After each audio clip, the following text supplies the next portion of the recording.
বুঝছেন কি ম্যাডাম, আমি খালি ইমার্জেন্সি যে আমরা পাইছি দেখে আত্মাটা একটু ঠান্ডা হয়েছে কেন। আচ্ছা তুমি আমার তো জরুরি বাবা নাকি নেলারে ব্যাগটা আনতে পারলাম না। হ্যাঁ সমস্যাটা কি? আর সমস্যার মধ্যে খালি হলো মনে করেন যে পাতলা পায়খানা, যে বুড়বুড়ে পাতলা পায়খানা করে না ওটাতে কুলিও করেন দেবো এবার পাতলা পানি। বুঝছি একদম সের পারতাছে। স্যার, হ্যাঁ স্যার, স্যার খাইছিল ওটা কি? আরে খাওয়া দাওয়া বল নাই খাই ভালো কিন্তু সেট ডাজে পাতাছে বিটকাল গন্ধ। আচ্ছা মানলাম ওটা একটা বিকটা গন্ধ, কিন্তু ওই রুগীটারে যদি আমার চেম্বারে নিয়ে আইতে তাহলে আমার একটু সুবিধা হচ্ছে। চেকআপ মেকআপ করে ভালো করে একবারে হুয়াই আমার একটা চেম্বারে তো মেশিন আছে ওটার ভিতর ঢুকাইয়া পরে চেকআপ করে ওষুধ দিয়ে দিতাম একবার কাম হয়ে যেত। হাই রুগী আনার কোনো পদ্ধতি কি নাই? আমি আনবার নাকি মেলা চেষ্টা করছি কিন্তু রুগী আনন্দ যাবে না।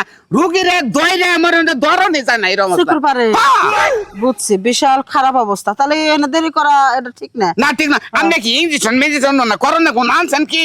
আমার সব কিছুই আছে। আমি আগে দেই হ্যাঁ ইলিশন ডোর দেওয়া লাগে না কি দেওয়া লাগে আমি সবকিছু ধরনের চিকিৎসা করে জানি। আচ্ছা আচ্ছা ও আরেকটা কথা ম্যাডাম, রুগীর কল বাচ্চা কাচ্চা হয় না, মেলা দিনের বাচ্চা কাচ্চা হয় না বুঝছেন। রুগীটা কি মহিলা? হ্যাঁ মহিলা দেখে তো বাচ্চা কাচ্চা না। আপনি কি মনে করছেন পুরুষের কোনো বাচ্চা ধরে? তাহলে ওই মহিলা কি বিয়ে সাথে হয়েছে, জামাই আছে? আরে বিয়া কয়েকটা হয়েছে বুঝছেন কি, কয়েকটা হয়েছে। ওই আরে জামাইয়ের অভাব নাকি বুঝছি, 12 বাতেরে। হ্যাঁ 12 বাতেরে যারে পায় তার কাছে যায়। হ্যাঁ যারে ভাই সেদিনকে কুচাল কাটা মধ্যে দেখে যে জামাই নিয়ে কি আলিঙ্গন করতেছে ওন থেকে আনছি মারধর করে নিয়েছি। আমি বুঝছি ওটা একটা এজ রোগ হয়েছে। এজরা কি অতিরিক্ত জামার চাপে এইজন্য সের পারতাছে। ও অতিরিক্ত 12 বান্ডেলে জামার চাপে সেজন্য ছেড়ে দিছে। আহেন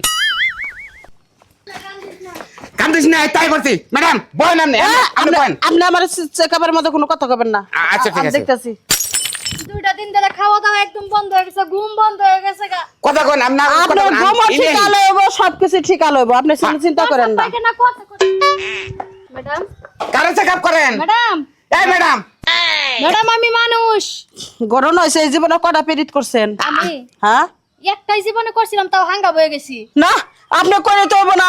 আপনি দম শাকে তো ধরা খাইছেন, আপনি পাট খাতেও ধরা খাইছেন। আমার মন কথা আছে যত দাঁত পারে তত মানুষ ধরা খায়। তো হচ্ছে কি যন্ত্রণার মধ্যে না তুমি না কারণে যে তুমি কথা কবা দাও কোন আর কিছু কবেন নাকি? আপনি রোগী দেখেন আনাসা কানাসে তোমার এই বউ ধরা পড়ছে। হ্যাঁ ঠিক আছে তুমি যাই না শুনে বিয়া করছো না না জানে বিয়া করছো? এর ছেড় বারে কেন নিকে তাই কোন? আচ্ছা কি খাইছিলা তুমি সের বারো? আমি তো শের পারি না রে সোনার সানে, এই যে আমার এটাই শের পারতাছে। হ্যাঁ কি কি মানে আমি তো আপনার ওইডার নিকে আনছি। এই হারামজাদা, তুই তো একবার কইলে না যে ছাগল দেখাবেন না। আমি কি ছাগলের ডাক্তার? আমি তো মানুষের ডাক্তার। ছাগলের কথা কইলে গেলে খাওয়া খেতে বাদ দেয়, রাগ করে না রে নাম কই না হন। ওই আমি ইন্ডিয়া 12 সব জায়গায় লেখাপড়া করেছি, আমি ছাগলের ডাক্তার বলি গেলা? ম্যাডাম একটা কথা কই রাগ করেন না। আমনের যে সাইজ এখন তো আমি খালি কইলাম যে ছাগলের ডাক্তার, আসলে তা না, আপনি হাতির ডাক্তার, বড় বড় পশুর ডাক্তার। সেটা কি ওটা কি না নাকবো?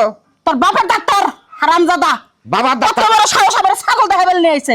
হ্যাঁ তাহলে ডাক্তারের দেন ছেড় বারে কেন নিকে? আমি যদি ছাগলের কথা কইলাম কইলে কই নাই ভুল করছি। সের পারে তোর বর মদ খাইছে এই জন্য সের পারে। এই ম্যাডাম কে কথা তোমার মুত খাইছে করছো মুত খেলে?